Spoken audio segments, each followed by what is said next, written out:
All right. Here's your review for your test. A cup of tea is cooling in a room at a constant temperature. The room temperature is constant 70 degrees Fahrenheit. If the initial temperature of the tea at time equals 0 is 200 degrees, what's the temperature of the tea as the tea changes? The temperature of the tea changes at a rate of negative 6.44 e to the negative 0.056 t degrees Fahrenheit per minute. What is the temperature of the tea after 10 minutes?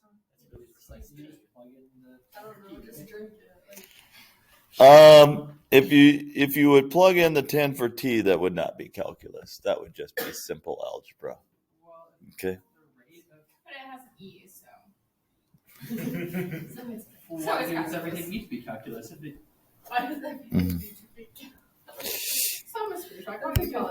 So, if we plug in the equation,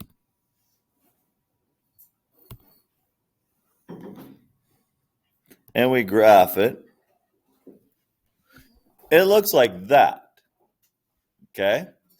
So to find the amount of heat that was lost, that's the area in between the curve here. Okay? That's the area under the curve. This represents the heat lost. Okay? So let's figure out how much heat is lost here. So to find out how much heat is lost, this area in between here, it's the integral of this, but that might be more work than you want to do. It would be nice if the graphing calculator would figure out that integral for us. They had the integral feature on the graphing calculator. Such as if we hit second trace, oh, there's an integral symbol on number 7. It's the integral, and we're wondering how warm it is after 10 minutes. Well, we're going from 0 to 10. And it finds the area in between. It finds the area under the curve or between the curves. That is the amount of heat lost. The amount of heat lost is 49 degrees, basically. So basically, if it started at 200 degrees and it lost 49.3 degrees, then it's 150.7 degrees. Okay?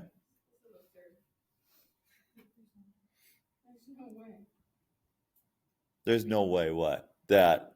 Wait, how do you type in 10? Oh, whoa. Enter and then 10 and enter. Yeah. Yeah, negative 49. Yeah.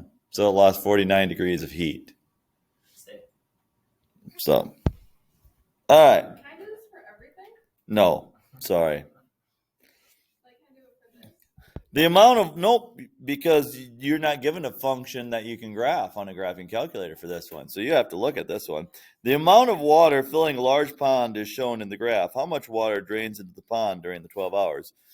So we had a rainstorm, and after a rainstorm, things don't drain in right away. So it rains, and it starts draining in, and then the amount of drainage gets higher and higher, and then it gets lower and lower and lower. How much water drained in that pond? What can we use? We can use geometry to figure this out. So these are each 2 by 2 squares, the big squares. So this is 4, 4, 4, 4, 4, 4, 4, 4, 4, 4, and 4. Now, this is half of a square. So what's half of 4? 2. So this is 2 and 2 and 2. I would say this is 4. Now this one has the height of 6 because it's 3 squared. So it's a height of 6 and a width of 2. So half of 6 times 2. 6 times 2 is 12. Half of that is 6. Okay? So you take 1, 2, 3, 4, 5, 6, 7, 8, 9, 10, 11, 12, 13, 14, 15 times 4 is about 60 gallons of water. Okay. A tank contains 80 liters of oil at time equals 4 hours. Oil is being pumped into the tank at a rate of R sub T and measured in liters per hour. The selected values are given at the 4 hour mark. Whoa! Now why did it do that? I don't know what's going on. All right, at the 4 hour mark, there's 6.5 liters per hour being pumped in. At the 7 hour mark, there's 6.2 liters per hour, and so on. Okay? We're going to use a left Riemann sum to figure out how much oil is in the tank at the time of 15 hours. So left Riemann sum. Well, how much oil was in there when we started pumping oil in at the 4 hour mark? Or how much oil was in there right at the 4 hour mark? There's 80 liters. There's 80 liters of oil. Okay? Now, we're going to add to that, what's this distance here? 3 times a left Riemann sum of 6.5 plus, what's the distance here? 5 times a left Riemann sum of 6.2.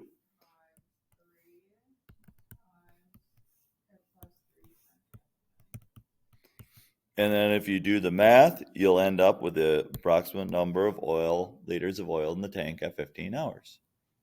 Okay? There you go. Here's a continuous function from 0 to 6. If we use 3 intervals, what is the approximation of the integral using a midpoint Riemann sum? Okay? So from 0 to 2, we have a width of 2, and what's the height of it? Using its midpoint, 8, plus this width is 2. What's the height of that one? 1. This width is 2. What's its height? 9. So it's 16 plus 2 plus 18, which is 36. Okay? All right. Now we're using a trapezoidal Riemann sum. Okay? So from 0 to 2, okay, let's draw out this trapezoid thing here. 0, 0, and then at 2, we're at 4.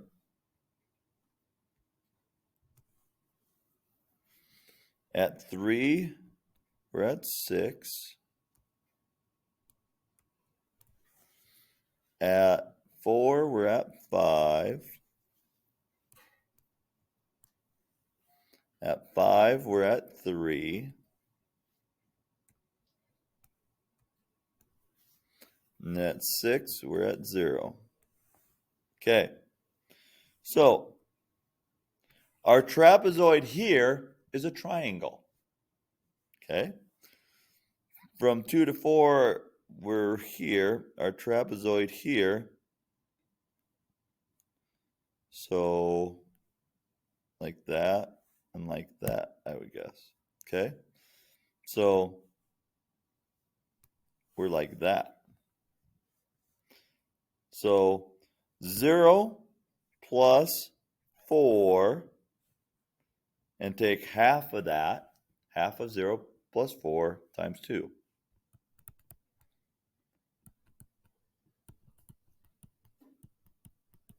Plus half of 4 plus 5 times 2 plus half of 5 plus 0 times 2. So half of 4 is 2. 2 times 2 is 4. This is 9. And this is 5. So it's 18. You all right with that? Trapezoidal. Each side. Use each side to make a trapezoid. All right. From 2 to 6, the square root of x. What's the equivalent summation for that? Okay. So, square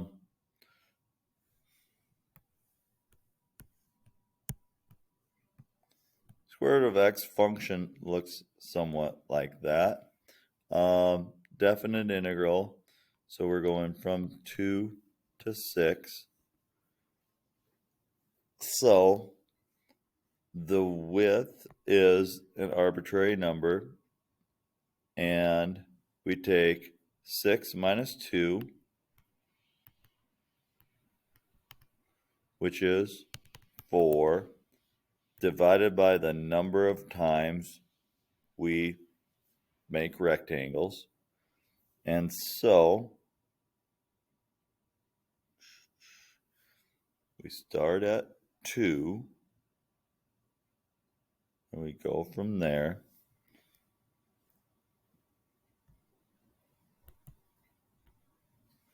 I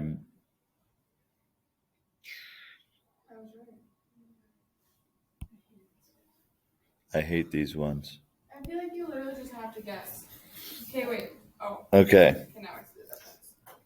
Because we have to start 2 over. We can't start at 0. And I think this one starts at 0. Start at 2 over. 4 times the first.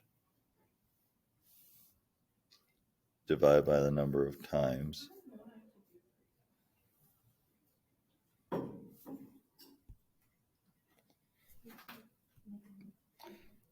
These at least make a little more sense. Okay, 2x.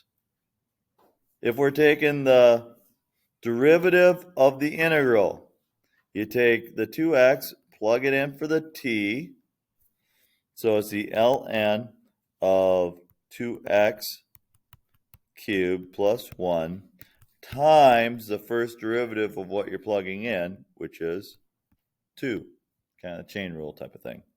Okay, so if you cube this out, it becomes 8x cubed plus 1, and then you have a 2 as well, so it's 2 times 8x cubed plus 1 minus 1 plus 1.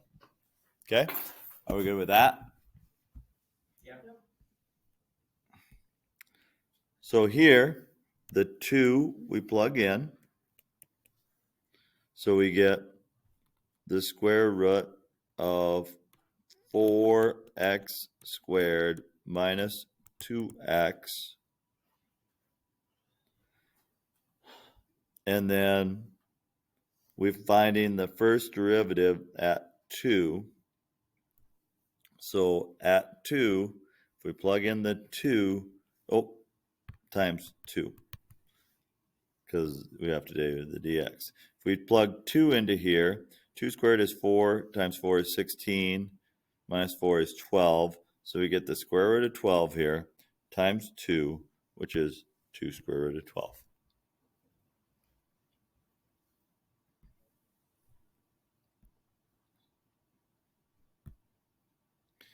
A pump allows water to flow into a tank at the rate of 3t liters per minute, where t is the time in minutes since the pump was turned on.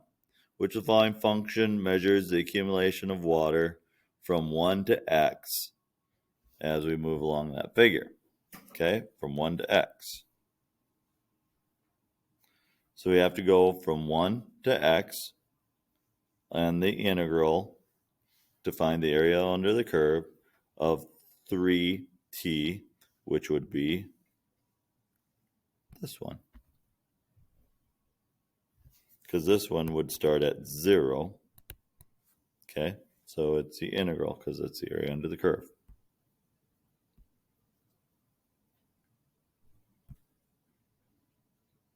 Okay, the graph of the function is shown above.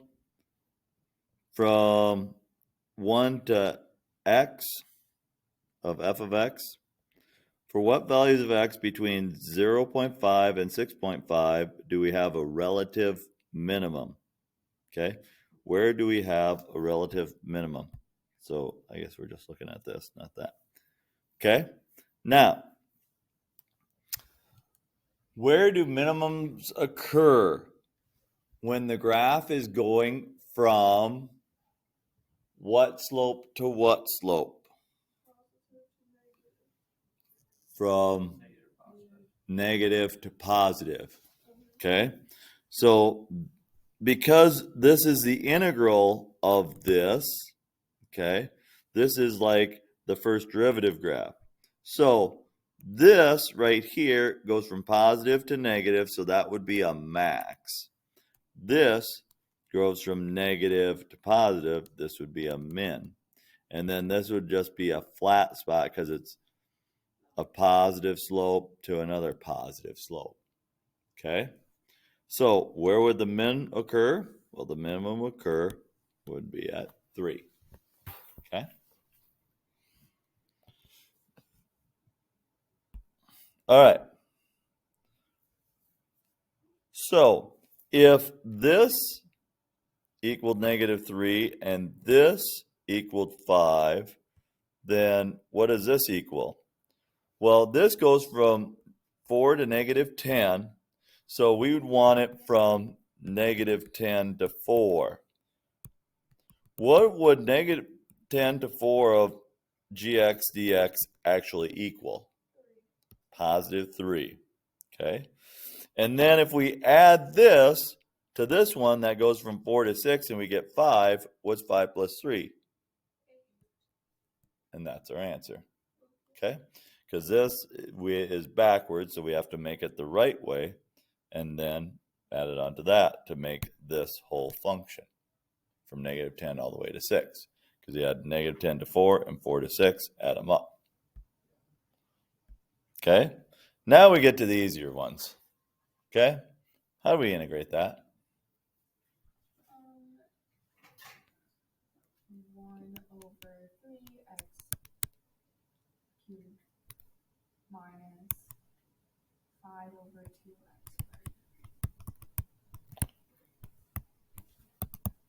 squared. So if we stick in the 3, we get 1/3 of 27 minus 5/2 of 9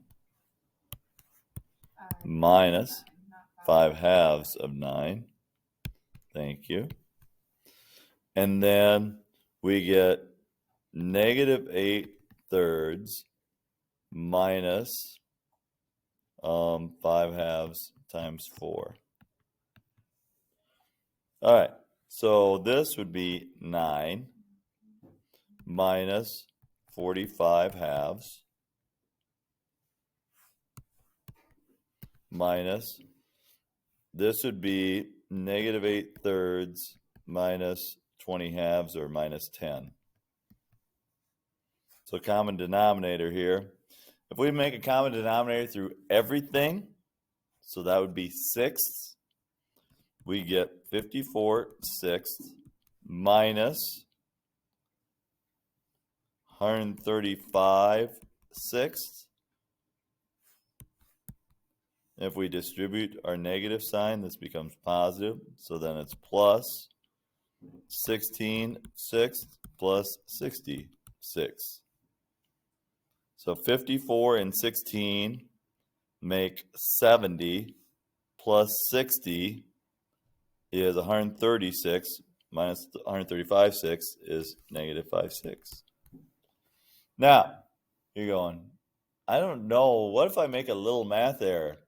Is there a way to check it on my graphing calculator? Probably. Absolutely. So if you would graph this function, if you go y equals and graph this function, x squared minus 5x, you graph it, and then you go second trace, integrate it, 7, from negative 2 to 3, you get negative 0.833333. What is that as a fraction? 5/6. Which is 5/6. 5, 6. So it just tells you the answer. Yeah. So I don't even need to do work. Well, you can check your answer that way. But yeah. Let's get our answer that way to begin with. So I can check If you know negative 0.83 repeating is 5/6, yeah, you're good. Yeah, you just click math. As long as they don't throw in like e's or pi's. Yeah. Yep. So, all right. For this one, yep, you can do that one on your graphing calculator as well. Now, this would be u substitution. U would equal x squared plus 9. Du would be 2x dx. So I need to put a 2 here to make 2x dx. So that means that we have to put a 1/2 outside. So 1/2 the integral of 1 over the square root of u du, which equals 1/2 the integral u to the negative 1/2 du. So how do I integrate u to the negative 1/2? Well, it becomes u to the 1/2 with a what in front? How about a 2? Because 1/2 times 2 is 1. Okay? And then we still have this 1/2 in front. Plus, or it's not plus c because it's a integral from 4 to 0. Okay? Well, the 1/2 of the 2 cancel. So really, it's the square root of x squared plus 9 from 4 to 0. So if we put in a 4, 4 squared is 16, plus 9 is 25, square root of 5 is 5. Put in a 0. 0 plus 9 is 9. Square root of 9 is 3. 5 minus 3 is 2. Did you get 2 on your graphing calculator? And now you're a happy man. You've learned how to integrate on your graphing calculator. Now, understand, not every integration problem on the AP test you can use your graphing calculator for, because some sections you can't use graphing calculators on. Okay, I'm not gonna lie though, I got a negative too. I'm not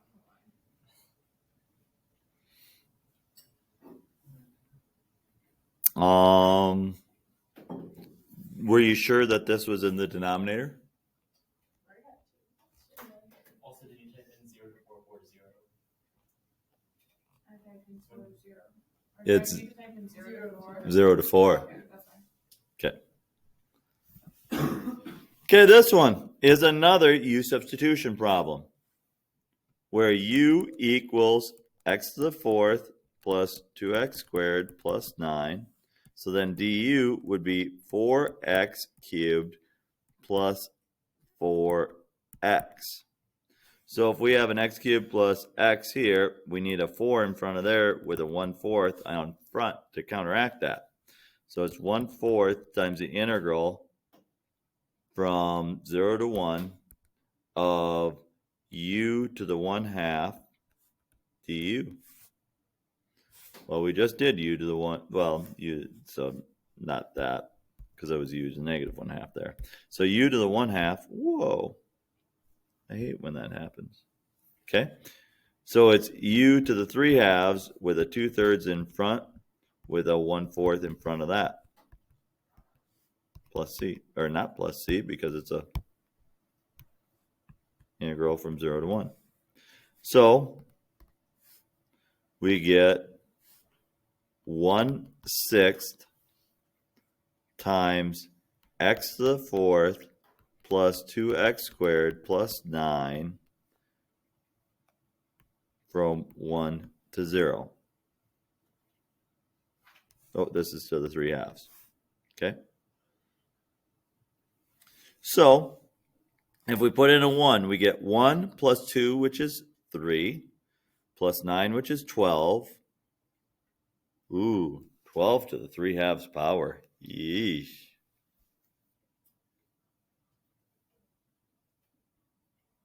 That's not going to come out to be a very nice number, is it?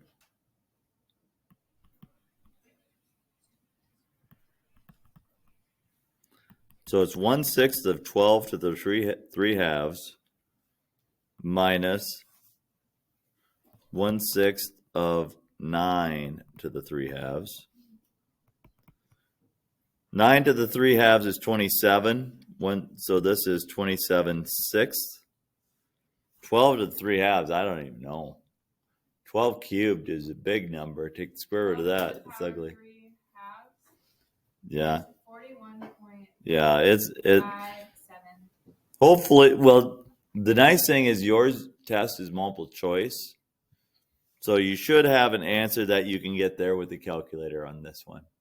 Okay? Because if you do the integration on your calculator, do you get some wacky decimal?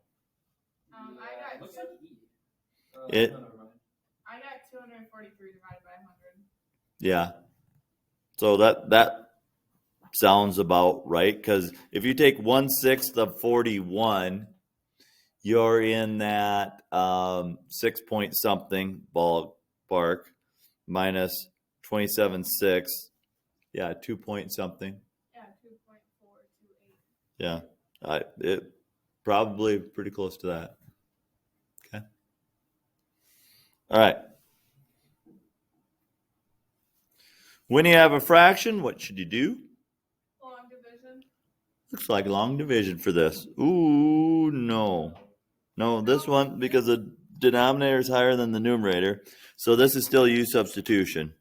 Because the denominator is higher power than the numerator. So you can't use long division because it wouldn't work out. So u equals 4x to the 5th plus 15x plus 2. So du, it'd be 20x to the 4th plus 15. And so if we multiply this by 5, we get du. So this is 1/5 out front. So it's 1/5 the integral of 1 over u du. And when you integrate 1 over u, it's the ln of u. So it's 1/5 the ln of u plus c. 1/5 the ln of u plus c.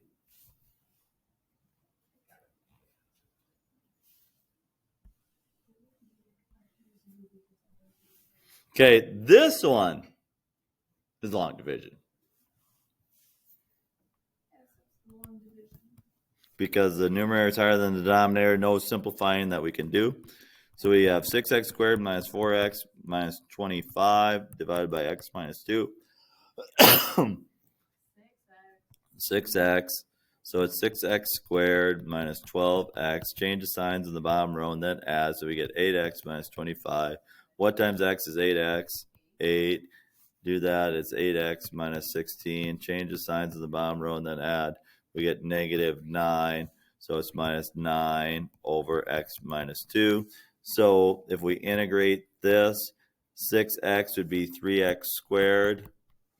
8 would be 8x plus minus the ln of 9 ln of x. There we go. That one right there. Okay. This one. Okay. Wouldn't do long division, would we? So we'd have to complete the square in the denominator. Yes. So completing the square, x squared plus 6x plus blank plus 10 minus blank. 9 and 9. So it's x plus 3 quantity squared plus 1.